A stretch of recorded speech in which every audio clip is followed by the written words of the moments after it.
আলাইকুম গাইস, কি অবস্থা আপনাদের সবার? কেমন আছেন? সবসময় তো রেসিপি নিয়ে আসি, আজকে হচ্ছে চলেন একটা ডেলি ব্লগ দেখাই।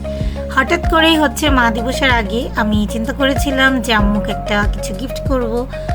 সো এছাড়া আরও কিছু কেনার জিনিস ছিল, তো সব কিছু মিলিয়ে চলে গিয়েছিলাম একটু বেনারসি পল্লীতে।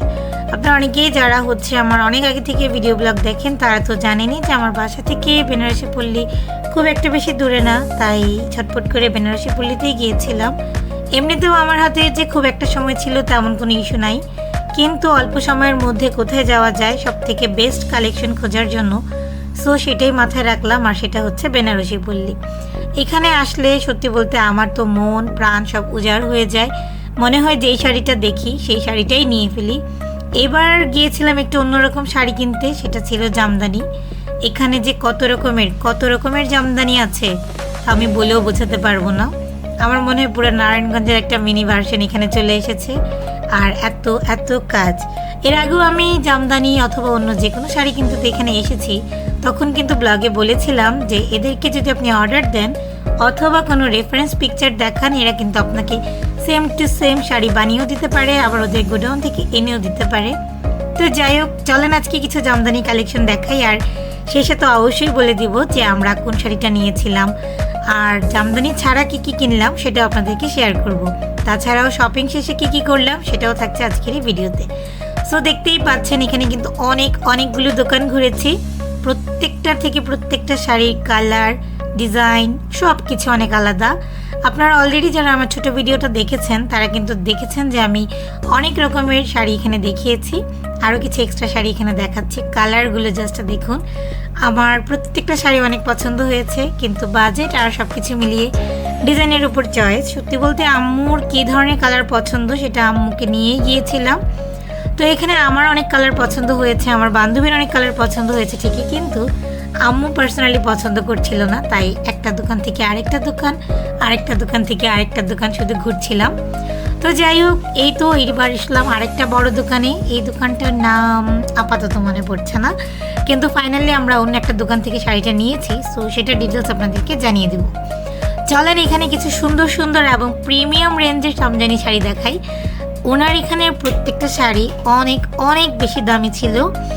ওনার এখানে জামদানি শাড়ির স্টার্টিং প্রাইসই ছিল 15,000 টাকার উপরে।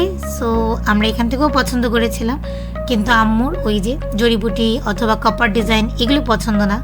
সো আম্মু অনেক ডুয়াল টোনের অন্যরকম এটা সেটা দেখছিল। তারপরে চলে আসলাম আমরা এখানে সিল্কের শাড়ি নিতে। সো জামদানি শাড়ি দেখার পরে জামদানি কিন্তু অন্য দোকান থেকে নিয়েছি অলরেডি। তারপরে এখানে একটু গায়ে পরে দেখছিলাম, আর এই তো নীলাচল থেকে আমি এর আগেও অনেকবার শাড়ি কিনেছি, বেনারসি পল্লীতে অন্য কাউকে কিনেও দিয়েছি। সো নীলাচলের শোরুমটা অনেক সুন্দর, আপনারা চাইলে যারা শাড়ি নিয়ে একেবারেই নতুন নীলাচলে এসে কিন্তু ভিজিট করতে পারেন। নীলাচলের শাড়ি কিনলাম তিন রকমের একই ডিজাইনেরই প্রায় বলতে গেলে। একটা আমার জন্য যেটা আমি গিফট পেয়েছিলাম, আর দুটা আমার বান্ধবী তার আরও দুজন ক্লোজ পার্সনকে গিফট দেবে। সো রেস্টুরেন্টে চলে এসেছি ডাইন হিলে, অ্যান্ড এটা আমার বরাবর পছন্দের রেস্টুরেন্ট। এখানে এসে একটা মিস্টেক করে ফেলেছি আমরা, সেটা হচ্ছে 3টা প্যাকেটে যেহেতু একই রকম, আমার কোনটা আর আমার বান্ধবীর গিফটের কোন দুইটা সেটা আমরা জানি না, কারণ আমরা বাকি 2টা কুরিয়ার করে দিব আজকেই।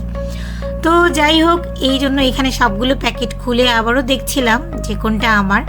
দেন এখানে ভাগাভাগি শেষ ঢুকে তারপরে হচ্ছে আমরা লাল বউ থেকে আম্মুর জন্য জামদানিটা কিনেছিলাম। সো জামদানিটা কেনার পরে এটা কেমন কিনেছি কি করেছি সেটা আপনাদের ডিটেলস বলবো একটু পরে, খাবার দাবার শেষ করি। এখানে যেহেতু অনেক গরম ছিল, আর সবসময় এখানে আসলে হচ্ছে তারা একটা ওয়েলকাম ড্রিঙ্ক সার্ভ করে, এটা আমার পার্সোনালি অনেক বেশি পছন্দের। এটা খেলে কেন জানি না খুব বেশি রিফ্রেশিং কাজ করে। আর এই তো মজাদার খাবার চলে এসেছে, যেটা সবসময়ের জন্য অনেক লোভনীয়। আমার স্যুপ তেমন পছন্দ না, তাই আমি স্যুপ দিয়ে শুরুটা করিনি, আমি চিকেন ড্রামস্টিকটা দিয়ে শুরু করেছি। এটা নাগা ড্রামস্টিক না, তবে এটাতে কিছুটা ঝাল ভাইব দেওয়া থাকে, আপনি বললে অবশ্যই নাগা করে দিবে ওরা এটাকে। তো যাই হোক, আম্মু এখানে আমাদের দুজনকেই সার্ভ করে দিচ্ছিল। আর চিকেনগুলোর দিকে একটু দেখুন, জাস্ট আহা, আমার এই চিকেনটা দেখলেই শুধু খেতে ইচ্ছে করে, আমার এখনও দেখেই খেতে ইচ্ছে করছে। আর তারপরে আমি খাচ্ছিলাম, অ্যান্ড এই তো সস তো থাকে, বাট আমি সস দিয়ে একটু দুষ্টামি করছিলাম। আর এই তো ফাইনালি আম্মুর জন্য যে শাড়িটা কিনেছিলাম, আম্মুর জন্য হচ্ছে এরকম একটা রয়্যাল ব্লুইশ কালারের শাড়ি কিনেছি। এটা ঠিক রয়্যাল ব্লুশ আর আকাশি, যাই হোক লাল বউ থেকে কিনেছি। লাল বউয়ের জামদানি শাড়ি কালেকশন অনেক সুন্দর। সো আপনাদের কার কার আজকের ছোট্ট মিনি ব্লগটা ভালো লেগেছে অবশ্যই কমেন্ট করবেন আর সাবস্ক্রাইব করে পাশে থাকবেন। Thanks for watching guys.